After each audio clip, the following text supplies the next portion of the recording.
You might just want to put it into present view, Rachel, if you click on the, yeah.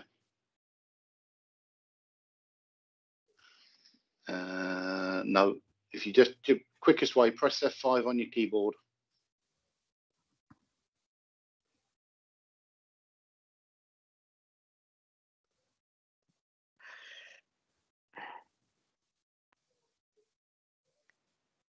Rachel, if you go to slideshow at the top, that's it. And then from beginning. And then from beginning.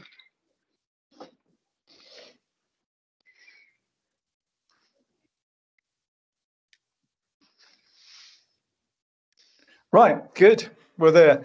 I think we'll kick off. There's likely to be a few more people joining us. So welcome to yet another Soft Focus Live. I'm Alan Lacey, Vice Chair of the Society.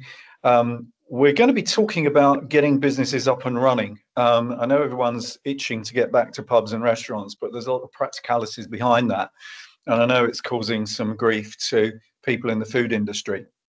So really lucky today, we've got three very distinguished speakers to look at various aspects of that. Sylvia Anderson is a trainer who has won no less than 6 awards from SOFHT in the past, including Best Trainer. Sylvia is going to give us some thoughts on the training aspects. Then we've got Gerald Mason, who's Senior Vice President at Tate & Lyle. And he'll be talking about testing, which I know is a really controversial, shall we say, point at the moment. And then rounding up is Brian Duffin, who's the Chief Technical Officer from Roadkill, to give some considerations to the various aspects of pest control in businesses that have been locked down for some time. Just a few reminders: if you can leave your microphone on mute unless you're speaking. This is being recorded. And also, if you have a question, you can raise your hand. I will see the conversations and can manage any questions for the speakers, either as we go along or most likely towards the end. Although I think if you have any particular questions for Sylvia, it might be best to ask after she's finished her piece, because, as I said, she's in the middle of working today. So thank you, welcome, and can I pass straight over to you, Sylvia?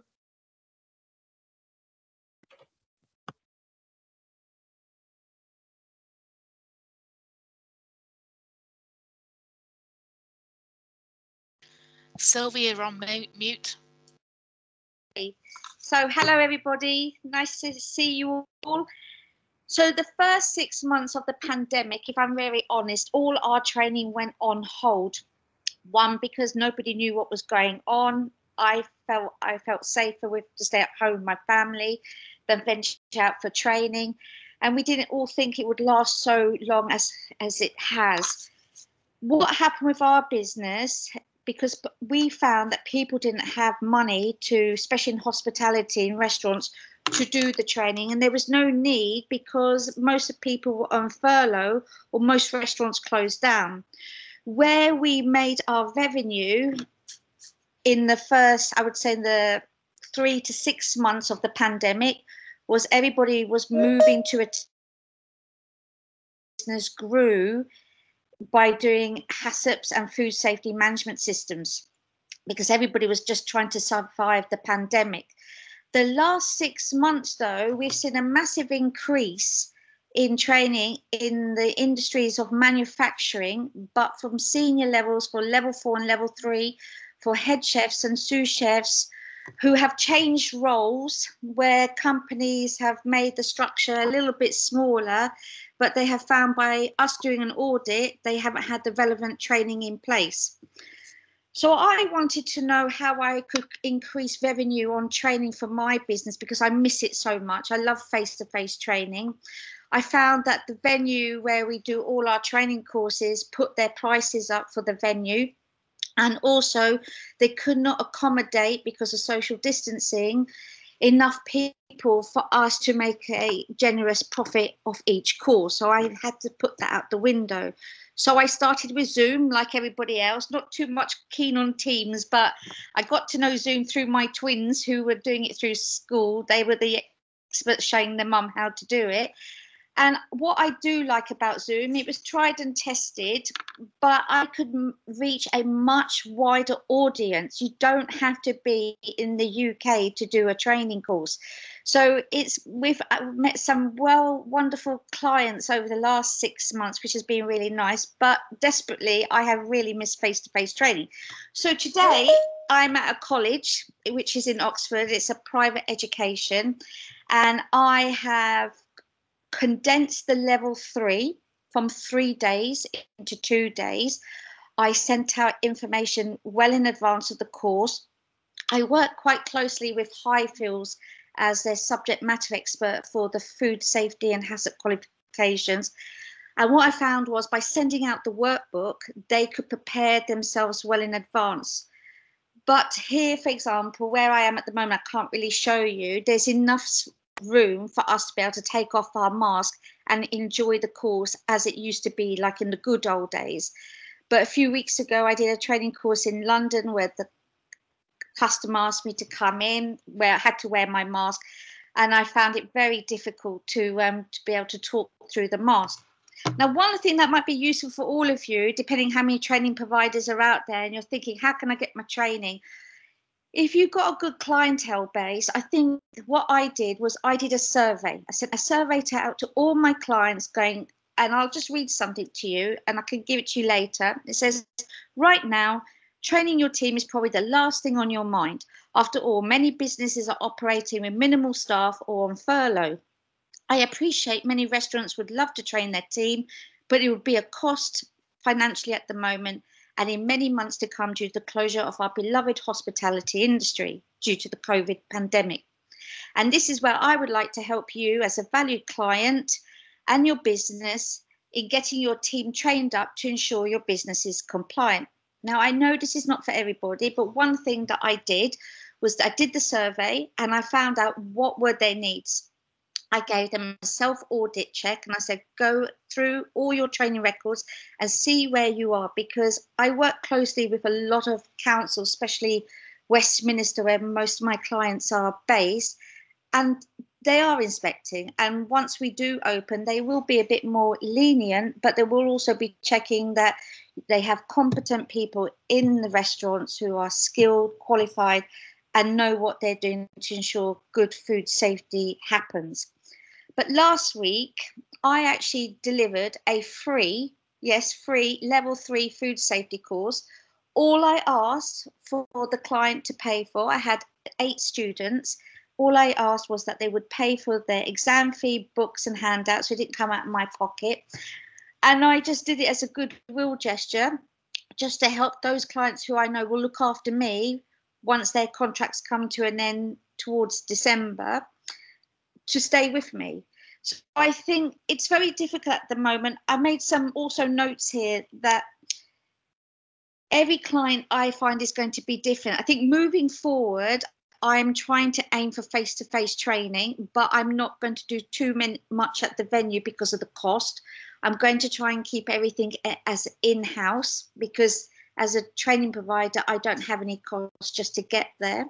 But I'm also going to invest more into Zoom, and we will just have to monitor what happens within the next 6 to 12 months. But it's very important that staff have the training, because it's to improve their competency and make sure that the business is kept safe. Any questions? Any questions for Sylvia? Do you find, one from me, Sylvia, do you find that when you're doing a Zoom training course, the students at the other end are perhaps a bit more ready to ask questions? Or do you think it's, is there an embarrassment when they're sitting in the same room as you to put their hand up and ask something that they might be doubtful of, but it might be easier at the end of a computer? No, I think it's much easier face to face, because when you're on in the classroom, you're like on stage.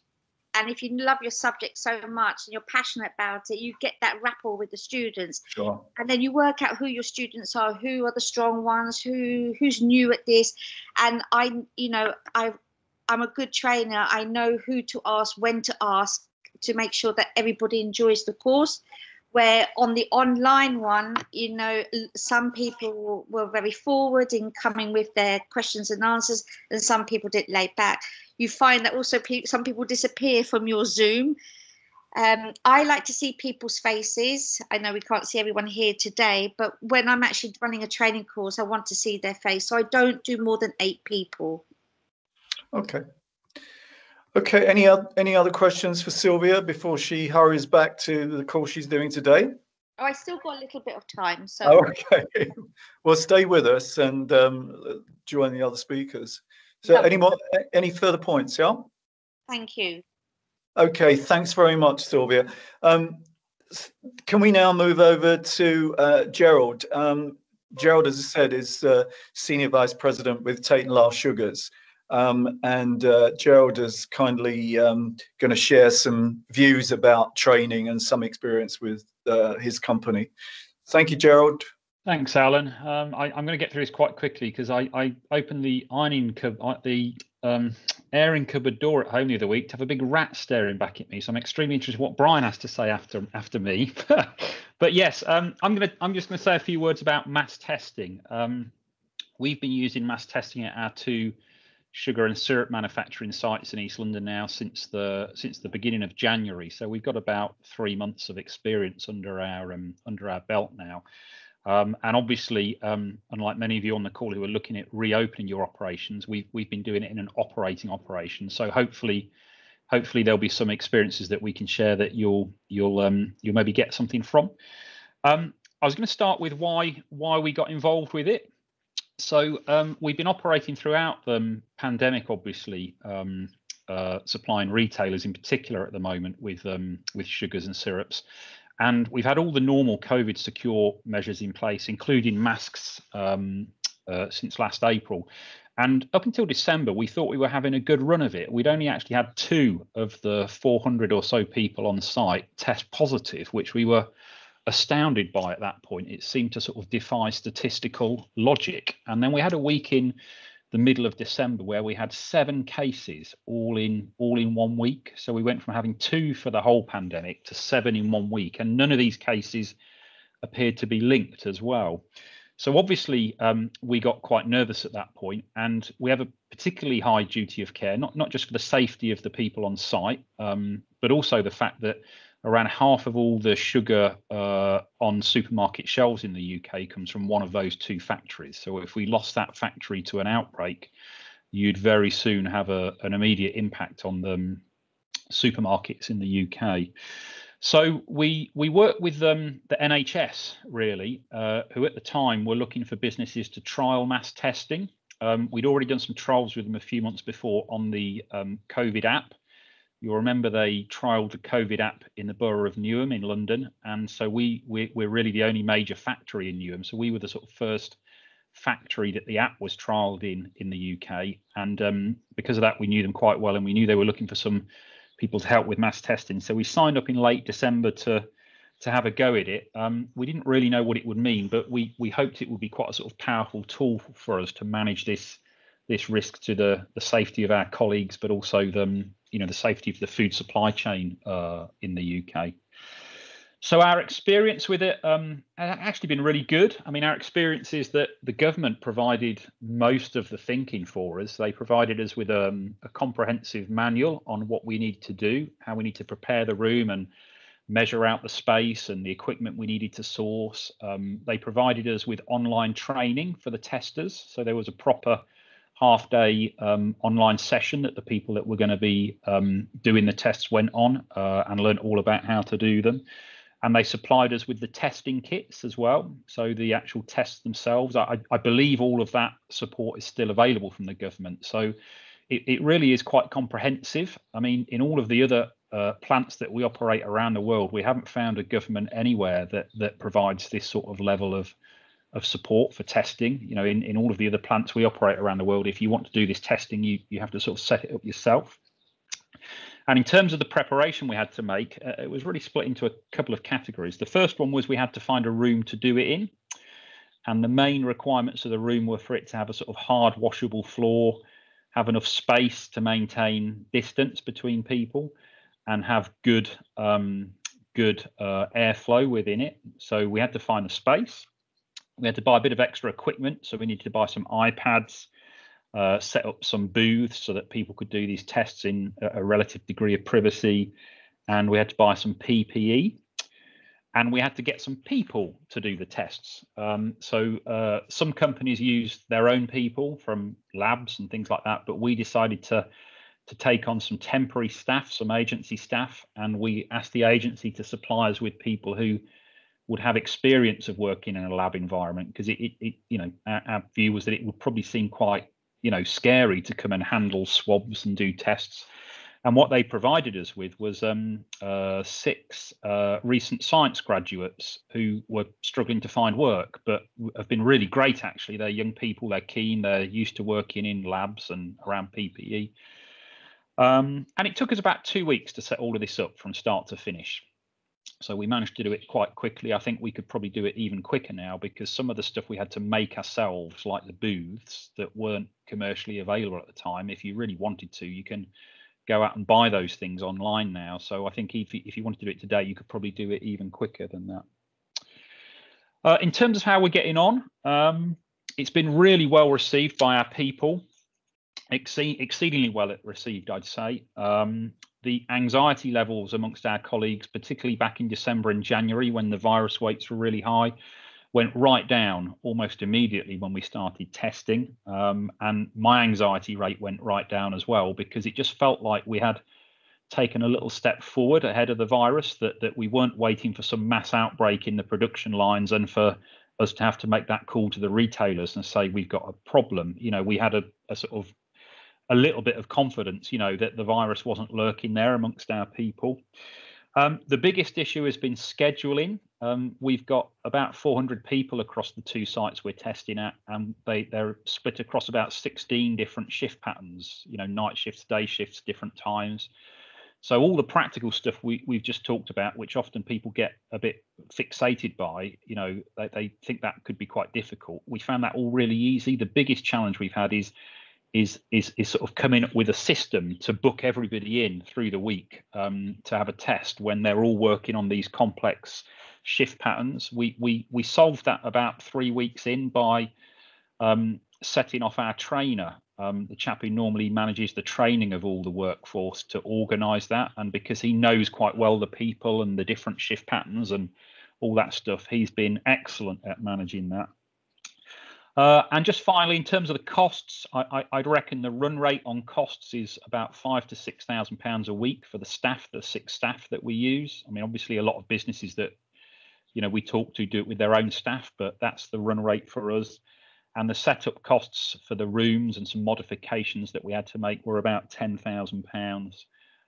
But the more that you look at this, I think we've taken a sort of gold standard approach. The more that I look at it and talk to other people that are doing it, there's some really innovative ways of doing it. People using their toilets for, the testing booths, the toilet booths, and people using their own teams to manage this. So there's various different ways that you can do it. We've done about 6,000 tests so far since early January. We've had 6 positive tests out of that lot, all in the first 2 weeks.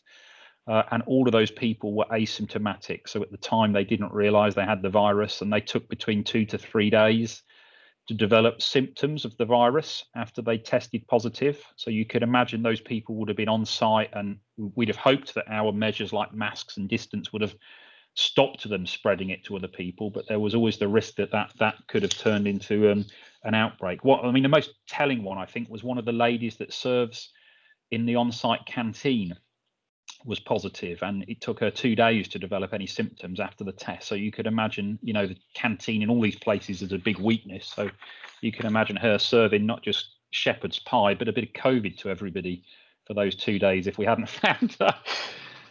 And then just finally, in terms of the benefits we found, I've talked about the reducing anxiety, getting ahead, but it's also given us quite a bit of flexibility. We found that we've been able to bring contractors back in to do essential maintenance that we'd been putting off for so long because we didn't want extra people on site. So using the testing system, at least we can just give ourselves a bit of confidence that when these people come in to work across the factories and repair equipment and mingle with our workforce, that they're not bringing the virus in. We've been able to move people between the two factories, which we had a complete ban on, to help out when some of the production lines at one factory were busier than the others by using the testing. And, you know, you'll all know that the clinically extremely vulnerable people are due to return at the beginning of April. We've got about 20 of them who have been at home now for a long time, shielding from the virus. And it's certainly given them a big level of confidence to know that when they come back into the workplace that we've got this under control. Shall I just 1 minute, Alan, shall I just share a few pictures of the booths just to give people an idea of what they look like? Would that be helpful before I finish? Yeah, please do. And then we've got one question waiting for you, Gerald. Okay, So yes, thank you. Okay, all right. Just very, I should have done this when I was talking through what it looked like, but just to give you some idea, as I say, I think this is, you know, we've gone a bit over the top. I think you don't need to do this, but this is the area where people come and they'll book in here for the tests. They'll bring their smartphone with them, and they use barcode to log on to the NHS website. So this is all set up as a proper NHS test centre. They'll log on to the NHS website and register their barcode. Then they'll go through to the testing rooms. Our carpenters built these booths. You don't need booths. You can do it on open tables, as you see in sort of school halls and stuff. But we just built the booths because we felt it gave people a little bit of privacy. And in each booth, you see there's a waste bin, there's a mirror, really important so people can see what they're doing with the swabs. And there's a little table with tissues that they need to blow their nose before they take the test, and some sanitizer. And then around the other side, this is where the testers work. So what happens is the people will self-swab in the booth, and they can see through the booth to the testers through these perspex screens. They hand the swab through, and the tester will take the swab, put it in the little vial of what I call the magic liquid, the reagent, and run the test here. And then using the barcode that's attached to that test, when the results developed, the testers will log that on to the NHS system, and the colleague gets a little email and text message about 30 minutes after the test to confirm what the result is. Yeah. So Alan, I think I've probably taken plenty of time there, but I hope that just gives people a little flavour. I know the food service sector and hospitality sector is going to be very different, but you know, and you may not choose to do them in exactly the same way. But the one thing I would say is that it's, out of all the things we've done through this pandemic, it's the one thing that I think is given us the most confidence and felt like we've done the best job to protect our colleagues. And as you'll all know, if your colleagues feel safe, everything else is relatively easy. If they don't feel safe, it's a nightmare. Yeah. Absolutely. Thanks, Gerald. And I think that's the key, isn't it? Making your colleagues feel more comfortable about going to work in this sort of situation is a great investment in time and money, obviously. Francis, I think it was you that had a question for Gerald. Yes, please. You just impart employee confidence. How did you go about gaining consent for the testing and publicising the fact and gaining how did you gain employee cooperation? Did you face any resistance? Yeah, so I think the consent point was relatively easy for us because we decided to go down the route of this being an official NHS testing station, yeah, with the government support as anybody can. So we don't necessarily see the results. You know, the employee comes in, they log on to the NHS website, they get the NHS barcode. That means that the test is then anonymised. They go into the booth, they do it. The tester gets the result, puts them into the anonymous system, and they get a text message or an email that we never see. So for us, consent wasn't an issue. If you want to do things like some companies do it differently, you know, where they see the results and coordinate the results, then you do get into a consent issue. But from what I understand, it's generally quite a simple letter that companies write to their employees just saying, look, we're doing this and we all agree to it. In terms of getting employees engaged, you know, we have a lot of communication around COVID for the last year, including a sort of weekly letter to all colleagues about it. So we just use the normal routes. But I think the really key thing for us was this scheduling of appointments. So it's not an open door, you come when you want. You get 2 appointments a week. Every colleague gets 2 appointments. And I think that's really helped because it gives them a nudge to come along. Yeah, it's much harder to say, I'm not going to come along to my appointment than it is to say, well, you know, I know it's an open session, but I've just chosen not to come along this week. So I think the appointment system for us has been the biggest thing. You know, not only does it stop us having huge queues of people at some times and no people at other times, but it also provides that little nudge, if you like, to people is what we found. Okay, thanks, Gerald. Any more questions for Gerald?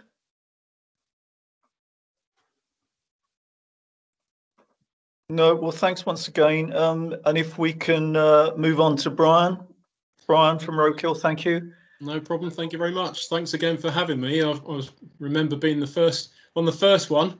Who would have thought we'd be on the 3rd lockdown by now? So I'm going to share our learnings with a slideshow, if that's okay.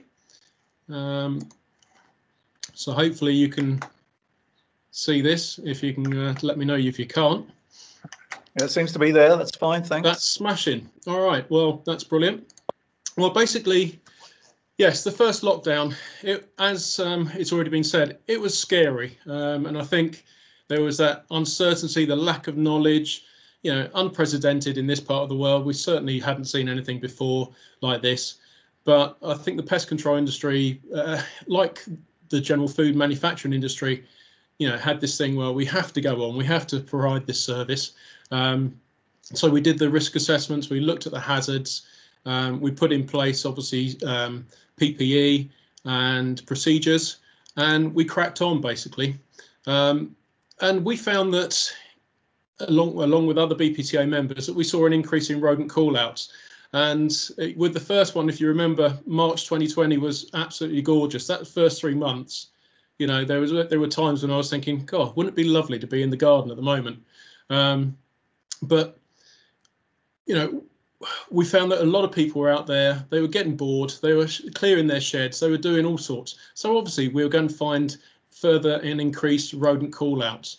And we saw that our domestic call-outs went through the roof, which was fantastic for us. But obviously we had to make sure that we were keeping ourselves and the client safe. The second lockdown was a slightly different matter because that was getting colder, and generally rodents during the winter time, they come closer to buildings anyway, so you'd expect to see an increase in rodent activity around that time of year, but it was exacerbated by the fact that you had fewer food places to actually go to. People were socializing less, therefore the bins weren't as full. There wasn't an amount of food on the floor, and rodents were actually having to travel a little bit further into areas that they didn't really know, and they were getting seen. And if you think about rodents, they're animals that are normally predated upon. They don't like to be seen by anything, and they tend to stick to, you know, areas that are covered and where they can get shelter. Now a rat will travel between 100 and 700 meters every night, overnight, to get food and patrol their area. And during this second lockdown, we did notice that there was an increase in the number of call-outs, but through people seeing them. So I wanted to run through basically some of the learnings from our previous experience, and I think, you know, some of the photos are taken from sites that we visited after the lockdown, and when we were brought back into a site having been excluded. And I would always say to people, if you can, and some of the big brewery chains have been fantastic, even though they've been shut, and I feel for them desperately. They've continued to let us on site because they understand that the pests don't know that there's a COVID pandemic on. So it's really important that we continue to get in. I'm going to show you some pictures. I'll tell you a few stories, and hopefully we can all learn from it. So as you can see from this picture here, not the greatest way to store your waste. I think everyone would agree. And anything like this is going to attract and harbour pests, whether it be rodents or flying insects. So equally, when you close your business, you want to plan it.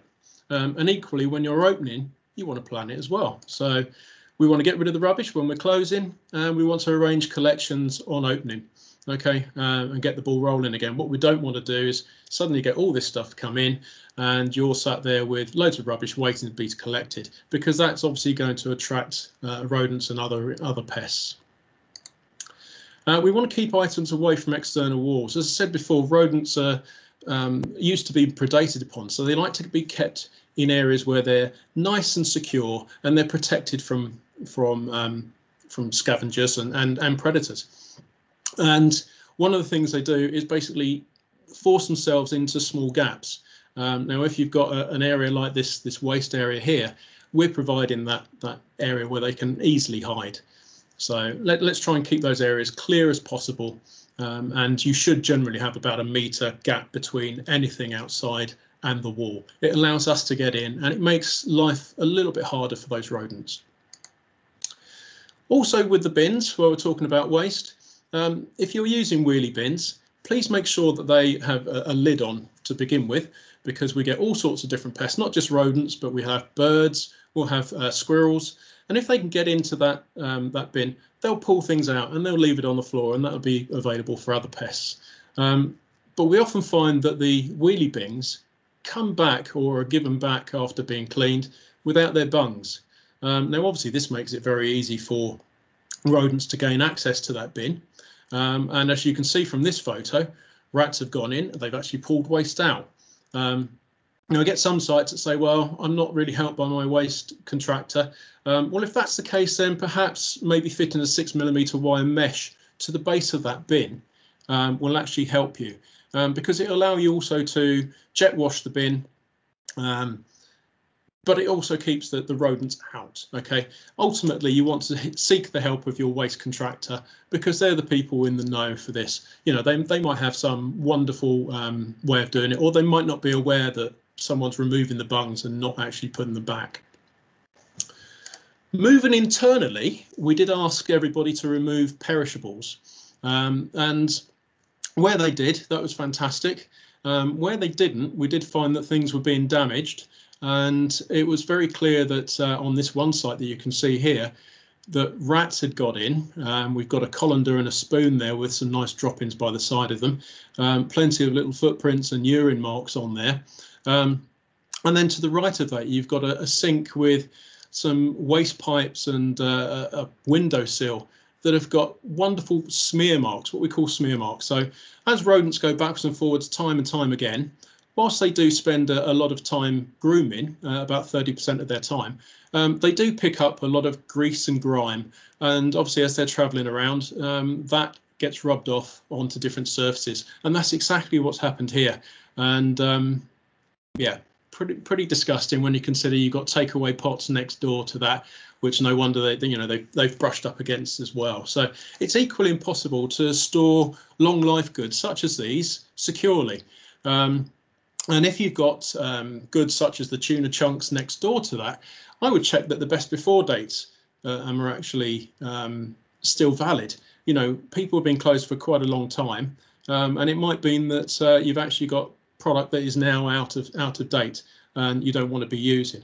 So equally, you know, for you want to open with a lot of bravado, and you want to be successful when you open. You don't want people saying, well, this tastes awful, you know. So let's make sure that your ingredients are good standards as well.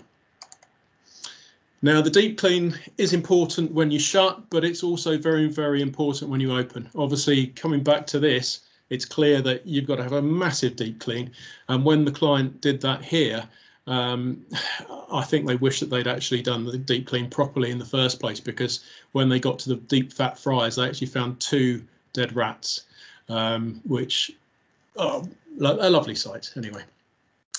So we also asked people to proof out the rats and mice before shutting. So if they knew that they had any holes, then basically to seal those gaps with rodent resistant materials. Now, rodents are basically a part of the mammal group. They have two teeth, or two pairs of incisor teeth, one at the top and one at the bottom, and basically these are continually growing, and they need to gnaw to make sure that these remain at a decent length. Otherwise they overgrow and the animal starves. So they actually have an enamel coating and a dentine back, and the dentine wears actually faster than the enamel, and it means that they get chisel-like, really sharp teeth, and they can go through concrete, they can go through tin, they can go through lots and lots of things. And as you can see here, filler foam really is a doddle. It's something that we do not recommend being used for proofing at all. There are some fantastic products out there, and really if you're proofing, you want to make sure that you're going to do it once and you do it properly. Please bear in mind as well that when you're proofing, rodents can get through some very, very small gaps. So we've got a mouse here, and he's up on actually on a ledge high up, and it's probably unknown, but mice and rats do spend a lot of time off the floor. Mice will spend probably about 70% of the time actually off the floor. It doesn't mean that they're flying around, but they're on cable trunking, they're cable conduit, they're above ceiling tiles, things like that. And the gap that you can see actually on this photo is actually about 5 millimeters, and an adult mouse finds that 6 millimeters is about the limit. But as you can see from this picture here, he's not having really too much of an issue with that. And I would suggest that that's maybe a juvenile mouse. Bear in mind that a rat will be able to get through a hole of about 25 millimeters. So when you're proofing out rats, you really want to be proofing out mice as well. So basically any hole that you see, fill it with something that a rat or a mouse can't get through. Then it means that you don't come back to this little devil staring at you. And if you can, obviously let your pest control contractor come in even when you're closed. As I said before, a lot of the larger public houses have allowed us to come on in, continue, because they want to open up with pizzazz. Some places have actually installed remote traps, and obviously these remote traps will speak to a gateway if they've been set off, if they've been triggered, and that gateway then sends an email to the pest controller. So that pest controller can then arrange to schedule a visit, and it's worked remarkably well. It's given the food industry sort of confidence, and confidence is one of the words that I think has been used before, and I'm certainly going to use it again afterwards, but it's given the food industry confidence to know that there is something on site at all times that can help control rodents, because in this day and age we're not allowed to use rodenticides in the way that they were used in the past. We have to use a whole integrated raft of measures that will control rats and mice. So this lockdown's not just been another lockdown. It has changed, but what has changed? Well, we've got an increased knowledge of COVID. Premises have made themselves COVID secure, and as we saw with Tate and Lyle, they're doing their own testing. So this is all making people, a lot more confident. And I think as people get more and more vaccinated, it's great to be vaccinated. It gives you a feeling that there's a light at the end of the tunnel. But I also think that there's an impatience of people to want to get back to normal, or whatever the new normal will be. I used to think I was quite an antisocial person. I was quite happy walking up mountains by myself and things like that. But quite frankly, as soon as those pubs are back open again, I'm quite looking forward to seeing all my mates again. And I'm sure I'm no different to anybody else out there. So hopefully this will be the last lockdown. I would advise everybody, if you haven't had your pest control contractor in already, please get them in now, because what we don't want to do is open up and then you suddenly realise you've got a major issue inside. Go in now, arrange to have a meeting, ask them to complete a new pest risk assessment, particularly if you've changed anything on site.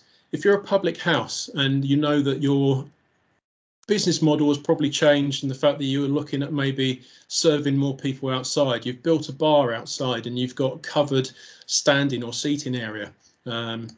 Then you might have actually converted your pub car park into an extension of your beer garden. In which case, what are you going to need? Well, you might need additional bins because there'll be more people sat outside. There might be more food available for rodents. What you might find is that rather than having bins and bait boxes all over the place, you might just want to have one bin that incorporates covert stations.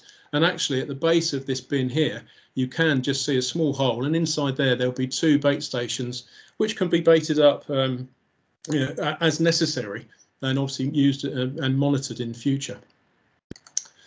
So likely candidates going forward when you're opening up, rodents, obviously, they're always around, as everyone always says, but it is warming up. So flies and flying insects are going to be more of an issue. Now, hopefully, you've got fly killers already in place from previous times. However, it's now March.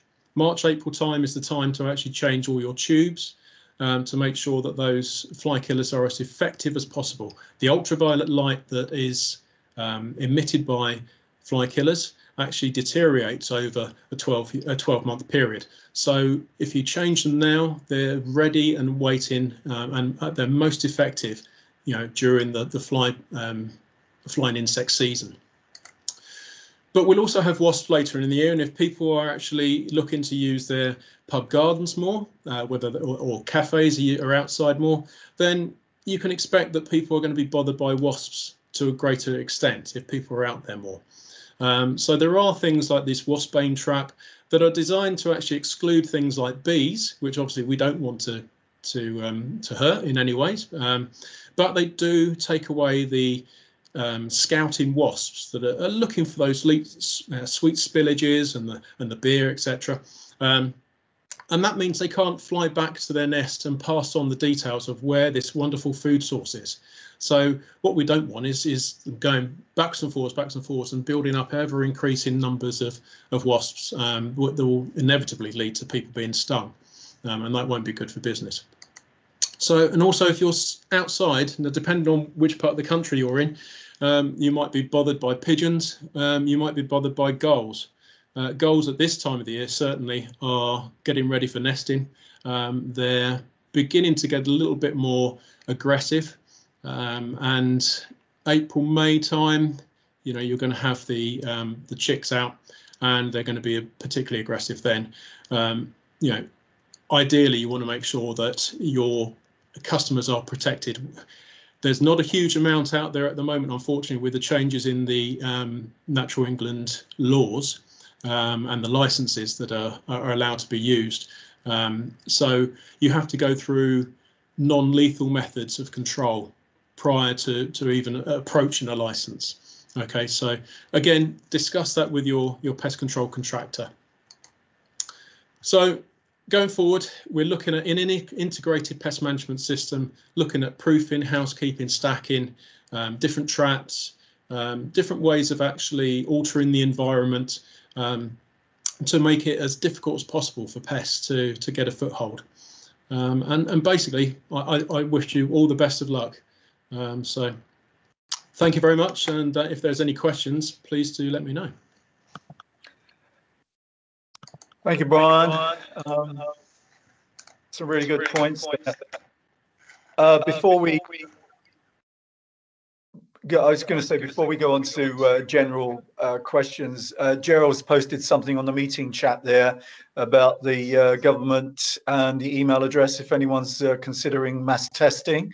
But are there any other points from anyone that you might want to raise?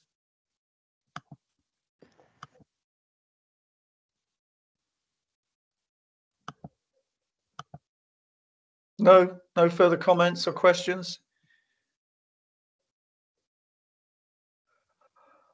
Okay, well, thanks once again to the 3 speakers. It's been really useful, a few key pointers there for businesses getting up and running. I know the mass testing is a huge issue, but It's going to prove very difficult in some smaller business units, obviously, and some great reminders there on training and pest control from Sylvia and from Brian. So if there's nothing else, I'd just say thank you for joining us again.